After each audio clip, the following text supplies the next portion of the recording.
Good morning, everyone. Myself, Dr. Rambabu, Junior Resident Internal Medicine.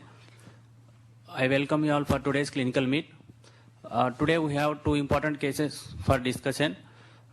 Case 1, an unusual case of polyneuropathy to be presented by Dr. Malik, JR Internal Medicine.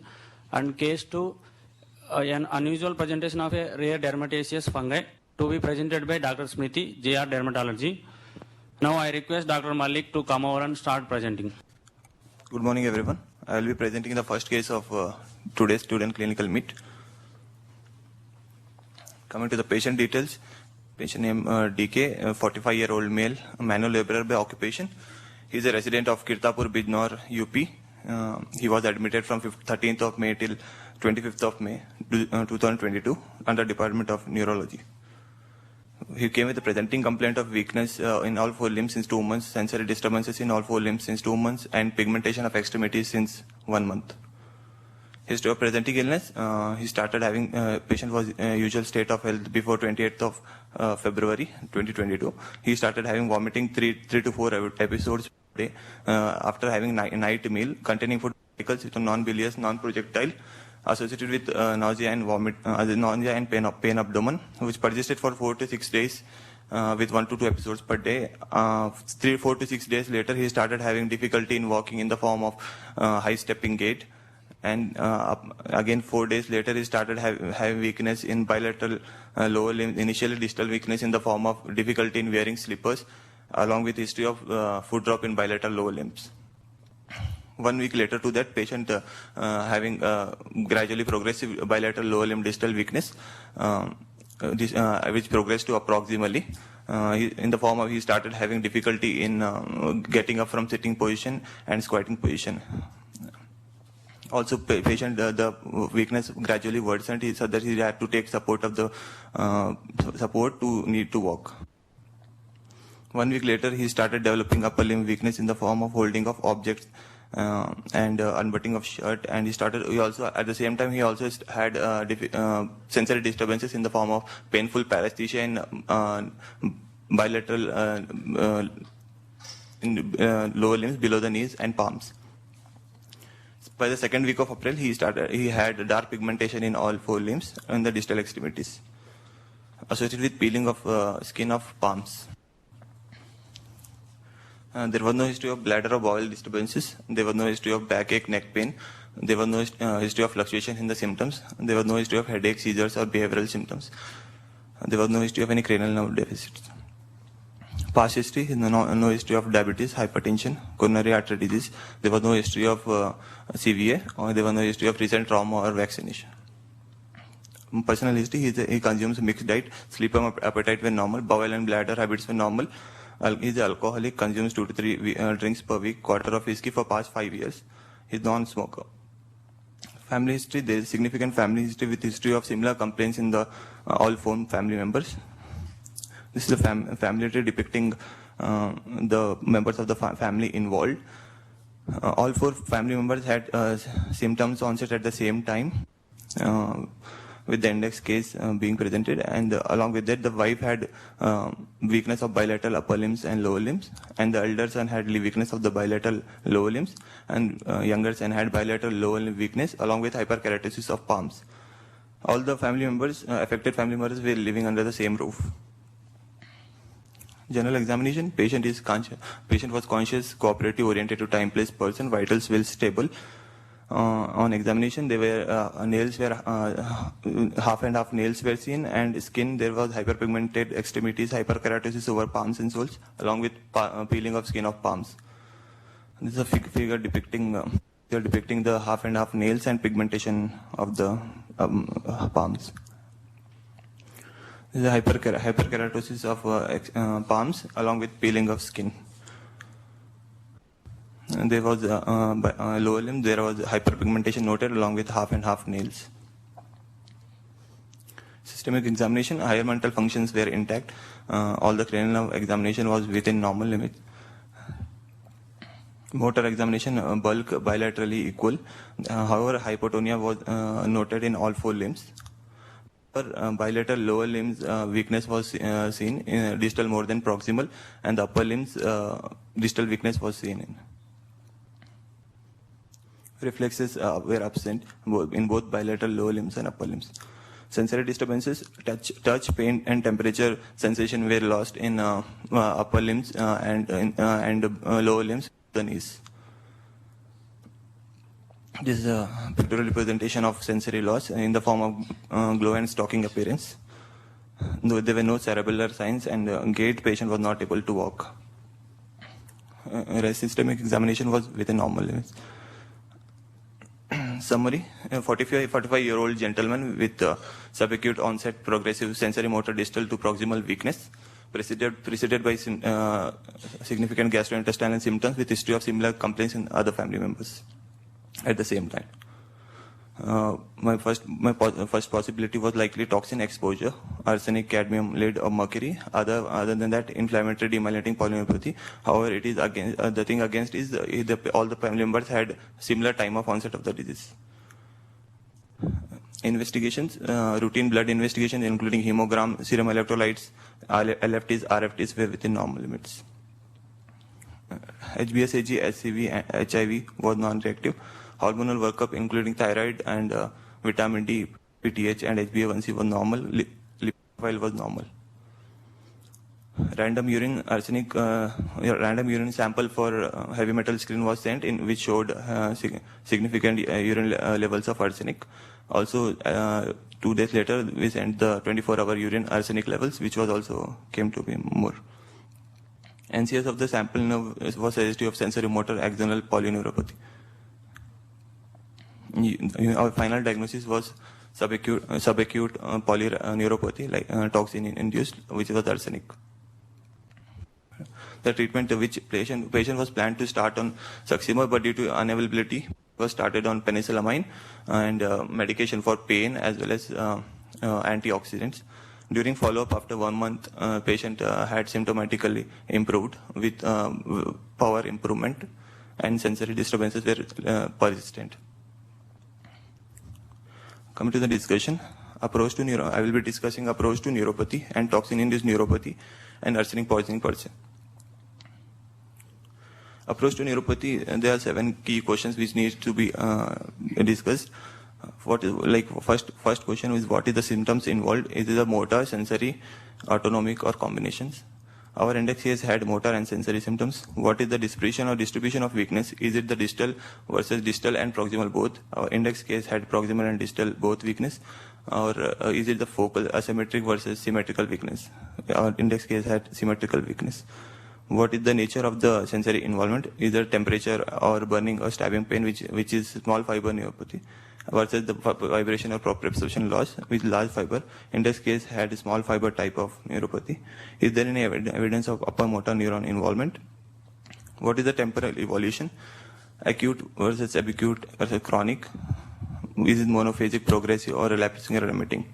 Is there any evidence of hereditary neuropathy, like family history of neuropathy, lack of sensory symptoms despite sensory signs? Are there any associated conditions, medical conditions like cancer, diabetes mellitus, connective tissue disease, or other autoimmune diseases or infections or medications or drug intake or preceding events or toxin? Coming to the pattern of neuropathic disorders and the considerations. If the patient is having symmetrical proximal and distal weakness with sensory loss, possibility is inflammatory demyelinating polyneuropathy like CIDP and GBS. The patient is having symmetrical distal sensory loss with or without distal weakness, then consider the possibility of diabetes mellitus, drugs, or toxins. If the patient is having asymmetrical distal weakness with sensory loss with involvement of multiple nerves, then consider the possibility of multifocal CIDP, vasculitis, cryoglobulinemia, amyloidosis, infections, compressive mononeuropathy, plexopathy, or radiculopathy. Pattern 4, if patient is having asymmetrical distal weakness without sensory loss, motor neuron disease, symmetrical weakness without central loss with proximal and distal weakness, spinal muscular atrophy. If patient is having focal midline proximal symmetrical weakness, then ALS. If autonomic signs and symptoms are present, then diabetes mellitus, GBS, porphyria, HIV-associated autonomic neuropathy might be the consideration. Coming to the approach to the toxin-induced neuropathy, following the presentation of the patient on evaluation, you should ask for the history of the exposure, and in the assessment, after detailed clinical examination and relevant investigations like imaging and neurophysiology and biomarkers, if there is objective abnormality and the differential diagnosis points toward the compatible with the toxin and dose-related reproducible effects, treat the patient and monitor it and inform the relevant authorities. If there is like constitutional disease, then treat and monitor. If there are no objective abnormality, then monitor the patient, and then if no neurological symptoms, if neurological signs develop, then repeat the biomarkers. Etiology: list of common toxic substances which cause neuropathy. Antifreeze substances, biological agents and venoms like snake or spider venoms, brevetoxin, laratoxin. Environmental and water resources like arsenic, mercury, and chemotherapy excretions in the wastewater. Food and diet like fish poisoning. Industrial toxins, heavy metals like arsenic, lead, mercury, and thallium. Pesticides and herbicides include dioxin and organophosphorus. Recreational drugs like alcohol, methanol, and glue sniffing. The common drugs which can cause toxic neuropathy, among the antimicrobials, it is chloroquine, dapsone, chloramphenicol, ethambutol, fluoroquinolones, and linezolid and sulfasalin and isoniazid. Among anti-cancer drugs, platinum compounds, taxanes, zinc alkaloids, and bortezomib. Cardiovascular drugs, statins, amiodarone, propafenone, hydralazine. CNS and psychiatric drugs like phenytoin, chlorprothoxin. Among vitamins, B6 overdose or B12 deficiency. Other drugs like allopurinol, colchicine, cyclosporin A, nitrous oxide, infliximab, and tacrolimus and leflunomide might also lead to neuropathy. Coming to arsenic toxicity. The sources of arsenic toxicity, common sources of arsenic toxicity in India, which include contaminated water, drinking water, working near hazardous areas, wastage areas, and insecticide consumption or consumption of seafood. The picture represents the sources of arsenic in different parts of the world. In Asian countries, it is the sedimentary, which is the groundwater, which contributes mainly to the arsenic poisoning. After that, mining and coal and petroleum and volcanic eruptions. Arsenical compounds may be organic or inorganic or arsenic gas. Further, they are classified according to the valence states like elemental and trivalent and pentavalent.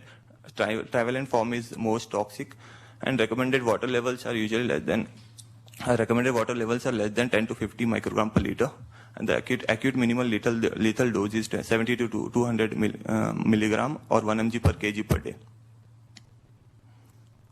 The mechanism of toxicity is damage to the capillary endothelium and thiol binding, and it causes uncoupling of oxidative phosphorylation, thereby reducing the ATP formation and alteration in the neurotransmitter mechanisms. Epidemiology: arsenicosis is a global problem, and among the whole world, India and Bangladesh are the worst affected countries. In India, West Bengal has reported majority of the cases. This is the map representing the affected areas in the world. Like South Asian areas and South American areas are more affected. The Indian map representing the affected areas and arsenic contamination in the groundwater. Clinical features: acute arsenic poisoning symptoms usually start within half an hour to 2 hours, and after ingestion of high amounts of there are 4 stages. Like first stage, patient will have gastrointestinal symptoms, and second, catarrhal stage with multi-organ dysfunction syndrome, and which include renal and liver, and third stage will have skin eruptions, and fourth stage will have nervous disturbances and myelosuppression. In acute poisoning, the following clinical features can be seen, like garlic odor and hypersalivation and throat pain, abdominal pain, vomiting, diarrhea. ECG will see the QT prolongation will be seen, and torsitis, depointis, and ventricular fibrillation can be seen. Renal injury in the form of acute tubular necrosis, proteinuria, hemoglobinuria, jaundice, and encephalopathy, coma, seizures might be seen. Skin macular rash, raindrop kind of rash will be seen, and hematologically we will see basophilic stippling and bone marrow separation and acute hemolysis. In the chronic poisoning, majorly we see the skin manifestations in the form of hyperkeratosis of palms and soles, Mees lines, hyperpigmentation of upper chest and arms, exfoliative dermatitis and alopecia. Also gastrointestinal symptoms, vomiting, abdominal pain, diarrhea, jaundice, and coronary artery disease, which increase risk in smokers, myocarditis, pericarditis, peripheral artery disease, restrictive and obstructive lung disease, pancytopenia and aplastic anemia, and diabetes, increased risk, and also there is increased risk of cancers like Bowen's disease and basal cell carcinoma and carcinomas of bladder and kidney. Investigations in acute arsenic poisoning, arsenic levels can be sent in both urine and blood, and chest X-ray and abdominal X-ray can be done. As arsenic is a radiopaque material, it can be seen on serial abdominal X-rays and chest X-rays. ECG should be done to look for the QT prolongation. Normal arsenic levels in the whole blood concentration less than 10, and urine 24-hour urine is less than 10 microgram in 24 hours, and spot urine concentration less than 10 microgram per gram of creatinine. Patient should be asked for any before sending the samples for urine arsenic levels. Patient should be asked for any consumption of shellfish, and also the laboratory people should be asked for differentiating organic and inorganic forms of arsenic compounds. Blood levels of arsenic usually blood cleared within 2 to 3 hours. Chronic arsenic poisoning, urine concentrations are useful in chronic poisoning, and hair and nail samples can be sent. Arsenic levels in drinking water and investigation and screening for complications may be appropriate. Coming to the management of acute arsenic poisoning, first approach should be remove the patient from source of arsenic. If there is skin contamination, then we should wash the skin with water and resuscitation, and after that gastric lavage with activated charcoal if there is significant amount ingested, and supportive treatment and chelation therapy in the form of dimethylpropyl propanic acid, and which is a parenteral agent, is the agent of choice in acute poisoning. And Saxima is an alternative oral preparation which usually is unsuitable in case of acute poisoning. Val or penicillamine has also been used, but superseded by DMPS and DMS. Endpoint of chelation therapy is 24 hours, and 24-hour urine arsenic which is less than 50 microgram per liter. Management of chronic arsenic poisoning. In chronic poisoning, basically to provide the first approach should be to prevent it and reduce the arsenic levels in groundwater, and chelation therapy role is uncertain. However, if used, DMS is the chelator agent of choice. Micronutrients and antioxidants may be beneficial. Skin care for keratosis and other fungal infections should be taken care of. Lastly, in prevention, drinking water arsenic concentration should be below 10 microgram per liter. And approaches should be made for rainwater in affected areas like rainwater collection and regular testing of water, installation of arsenic removal systems, and prevention of occupational exposure, and public awareness and education, and monitoring of the high-risk population for early signs. Thank you, Dr. Malik. Comment, join me over here. I request treating unit SR for his comments. Good morning, everyone. I'll be presenting an unusual manifestation of a rare dementitious fungus. 59-year-old female resident of Yamunanagar, homemaker by occupation, presented with total duration of illness of 10 months, with chief complaints of painless swelling with pus discharging sinus over the dorsum of the right hand since 10 months. Initially, there was a single painless swelling which she developed. Over a period of 4 to 5 months, the swelling gradually increased in size to involve most of the area of the dorsum of hand. She later started developing multiple nodular lesions over the swelling, which used to rupture spontaneously to discharge pus mixed with blood.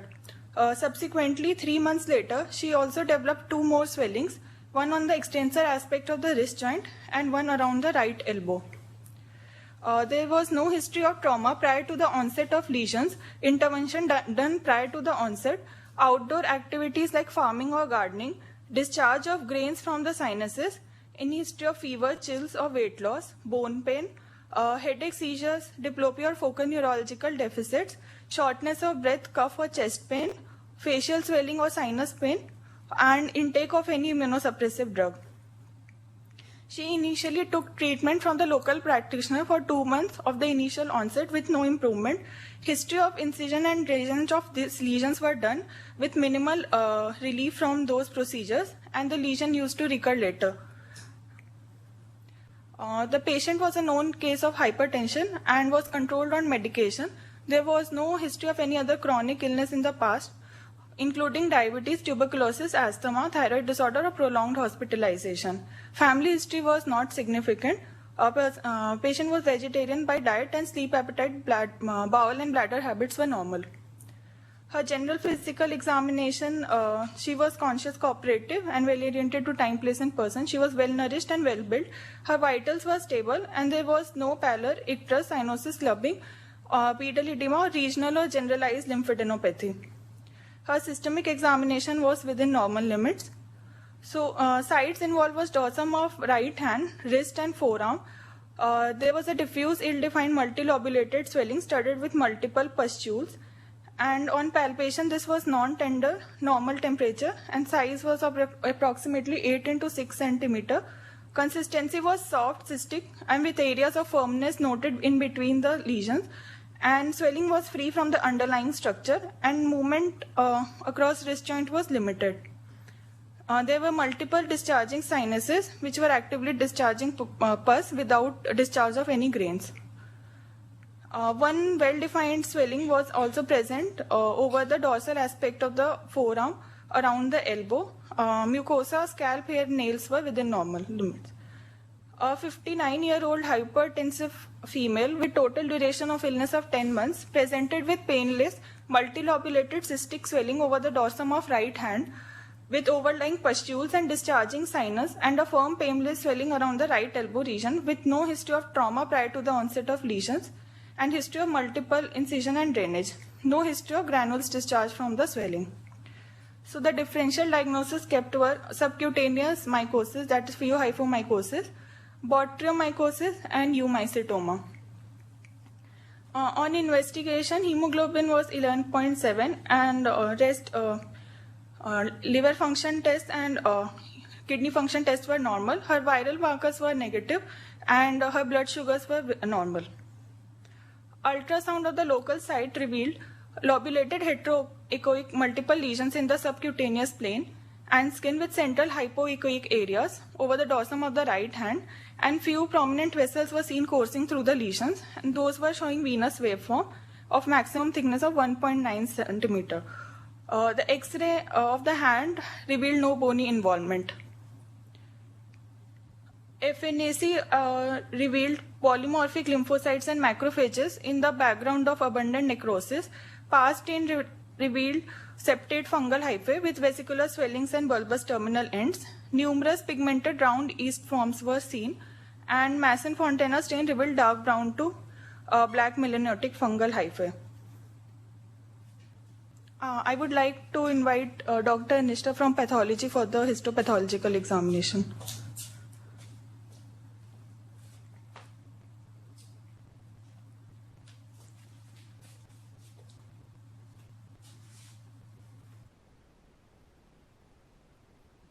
So here you can see that we received this single fragment of skin biopsy. So here what we can see that here the epidermis is eroded, it's not ulcerated. I'll show you closer power. So there is no reaction, like there is no ulcer bed, it's all hemorrhage here. So there was no ulceration. The epidermis predominantly is unremarkable, a little hypoplastic but predominantly unremarkable. So here is the main pathology. As we can see, there is a granuloma formation here. So here is the granuloma, and we have many multinucleated giant cells. And here are we have yeast forms, we have hyphal forms of fungal profiles inside the cytoplasm of the giant cells. the surrounding areas, they did not show any neutrophilic inflammation or any dense necrosis. What we have is lymphomononuclear infiltrate, some epithelioid cells, and these multinucleated giant cells. And here are the fungal bodies. Like we have these yeast forms, we have these hyphal or pseudo-hyphal forms.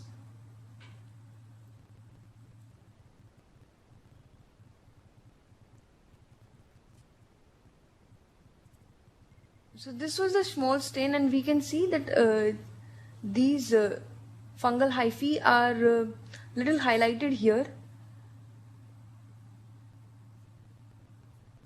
And in HC I could show that these were little pigmented. I don't know, I can see in my laptop. Like this one. This one has some pigmentation. Like this one we cannot appreciate. This one is little pigmented. Probably it's not that nicely coming on the screen, but this has some pigmentation here. So these are mainly yeast forms and pseudo-hyphal and hyphal forms, and probably it's pheohyphomycosis.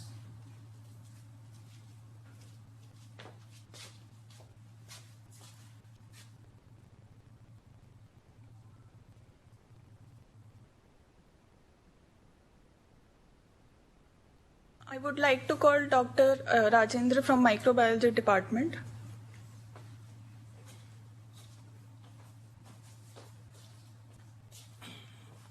Very good morning, everyone. So the fungal smear we received has shown pheoid septate hyphae on the KOH mount, and usually these pheoid hyphae, they take much longer time than the normal fungus to grow. It has almost taken like 2 weeks to grow, and the culture on identification was identified as Medicopsis romeri on sequencing, because these pheoid fungi, they usually do not sporulate much. So because of lack of sporulation, the conventional methods of identification are difficult. So we have done the ITS sequencing for this, and we have the identification was Medicopsis romeri.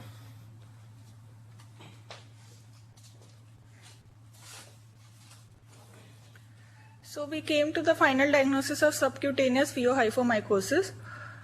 Treatment capsule itraconazole 200 mg twice a day has been completed for 2 months for the patient and was planned till at least 1 month after the complete clinical resolution. So follow-up of the 2 months on the right side we can see the significant improvement. So infections caused by fungi that are directly inoculated into the dermis or the subcutaneous tissue by penetrating in injury causes subcutaneous mycosis, and these include various infections like sporotrichosis, mycetoma, chromoblastomycosis, pheohyphomycosis. And pheohyphomycosis is caused by the dimetaceous group of fungi, which are heterogeneous group of organisms that share dark pigmentation resulting from the presence of the dihydroxynephthalene melanin in their cell walls. These can produce 3 different types of infections: pheohyphomycosis, chromoblastomycosis, or mycetoma. Most often these patients are from tropical areas and can be seen in both immunocompetent as well as immunocompromised individuals, but the immunocompromised state increases the risk for infection from the less pathogenic organisms and may also cause systemic disease. The increasing incidence in the recent years has been attributed to the iatrogenic immunodeficiency. More than 130 fungal species have been reported being as the causative agents, and these agents grow on soil, rotten wood and other plant materials and decaying organic matter, and infection is acquired through the inoculation of the organism through trauma. Major etiological agents are Exophiala, Cladophylophora, Phylophora, Alternaria. Only few reports have been reported yet from the Medicopsis romeri, and most of the patients were either diabetic or immunosuppressed, and only 1 report has been there in the healthy individuals. So risk factors include immunosuppression, malignancy, diabetes, corticosteroid use, HIV, solid organ transplantation, and hypercortisolism. So the pathogenesis is related to the presence of the melanin in their wall, which protects the fungus from reactive and nitrogen species, proteolysis and phagocytosis, and the fungi that lack the pigment demonstrate reduced virulence. So clinical variants caused from the dematiaceous fungi can be superficial infection like black piedra, cutaneous dermatomycosis or onychomycosis, subcutaneous or pheohyphomycotic cyst, and also other sites like allergic fungal sinusitis, allergic fungal bronchopulmonary mycosis, pneumonia, brain abscess, or even disseminated disease. So subcutaneous pheohyphomycosis is the localized infection of the deep dermis and subcutaneous tissue. And most common clinical presentation is the cystic form with well-defined edges and intact skin surface, and sites commonly involved are arms, legs, and less commonly buttocks, neck, and face. So various clinical morphological variants have been described with respect to the subcutaneous pheohyphomycosis. Most common being cystic as described, and others being papulonodular, verrucous, abscesses, non-healing ulcers or sinuses, ecthyma gangrenosum like lesions, or sporotrichoid spread like lesions. So this on the picture on the left depicts the ulcerated variant. On the right it depicts the verrucous plaque. This is the granulomatous plaques, and the right side picture depicts the sporotrichoid spread. It can also, the cyst can also mimic the soft tissue neoplasms like lipoma, sebaceous, or neurofibroma. In the clinical forms, it can also involve the lung as pneumonia, or brain abscesses can be seen, or disseminated infection with high mortality rate. The diagnosis is by fungal culture and histopathological examination. No routine serological tests are available for the diagnosis. KOH examination may show pigmented hyphae, pseudohyphae, and yeast-like forms. Histopathological examination predominantly show central neutrophilic abscess with surrounding granulomatous reaction composed of histiocytes including epithelioid cells and multinucleated giant cells, or lymphocytes and plasma cells. Organisms can be found within the cavity or at its edge or within the histiocytes. And hyphae which are seen have irregularly placed branches and show constrictions around their septae, forming the pseudohyphae or yeast forms. These fungus can be highlighted with special stains like Parr stain and Masson-Fontana stain. On the left, we can show the pigmented fungal hyphae with acute angle branching and constrictions at septa on Parr stain. And on the right, we can see Masson-Fontana stains highlighting the pigmented hyphae. Microbiological diagnosis, it grows well on the routine fungal media, Saborodextrose agar, cornmeal agar, and the colonies are olivaceous green to brown or black colonies, and molecular diagnosis required for the accurate identification of the fungi, and sequencing using polymerase chain reaction is used. So treatment, surgical excision is the treatment of choice for the limited lesions, and medical treatment, it is susceptible to voriconazole, itraconazole, and posaconazole. Amphotericin B and 5-flucytosine may also be used as treatment modality, and even potassium iodide can be used. Large or multifocal lesions usually require combined antifungal and surgical treatment. Antifungal therapy is recommended for the large lesions and recurrent cases and for immunocompromised patients. And duration of treatment is not rigid, it changes according to each case. It is usually suggested to continue treatment for a month after the lesions are clinically healed, and for 4 months if the lesions were excised. So on the review, the treatment outcomes of the reviewed pheohyphomycosis from Medicopsis romeri revealed most of the patient went combination treatment of surgical excision and antifungal therapy, and most of them had received long-term itraconazole. So differentiating pheohyphomycosis from botryoomycosis and eumycotic mycetoma, the skin lesions of pheohyphomycosis presents as well-defined unilocular cyst or intradermal multilocular cyst. Of botryoomycosis, it reveals as multiple nodules, sinuses, abscess, fistula, and ulcer, and sometimes infiltrate deep tissue such as muscle and bone. The eumycotic mycetoma presents as small nodules with discharging sinuses. Organisms of pheohyphomycosis are yeast-like cells with true and pseudohyphae, and the botryoomycosis is caused by gram-positive bacteria and or gram-negative bacteria, mainly Staph aureus or Pseudomonas aeruginosa and Escherichia coli. Eumycotic mycetoma is caused by the masses of black color thick wall hyphal elements in the periphery of the grains. The tissue response in pheohyphomycosis is granulomatous reaction, and in botryomycosis we have granulomatous reaction with Splendor-Hopley phenomena, and eumycotic mycetoma reveals neutrophilic abscess with granulomatous reaction. The direct microscopy of the pheohyphomycosis will reveal brown pigmented branching septate hyphae, and the botryomycosis granules will reveal aerobic, anaerobic, gram-positive and gram-negative bacteria. And eumycotic mycetoma will reveal white to yellow or black pigmented grains. The culture colonies of pheohyphomycosis will be brown, olivaceous, black or black colonies. Of botryomycosis for Staph aureus will have deep golden yellow colonies on mannitol salt agar. And eumycotic mycetoma colonies will reveal white and woolly at first, becoming olivaceous, yellow or brown later, depending on the strain, generally producing brownish and diffusing pigment. So these are the clinical pictures of pheohyphomycosis, botryomycosis and eumycotic mycetoma. Most of them have similar clinical presentation if we look at first, but with few subtle clinical differences. So fungal infections presenting as subcutaneous cystic nodules and discharging sinuses is a diagnostic challenge. A high index of suspicion is necessary for these lesions, as early identification and appropriate treatment prevents recurrence and further complications. And excised tissue should always be sent for culture and histopathology. Thank you.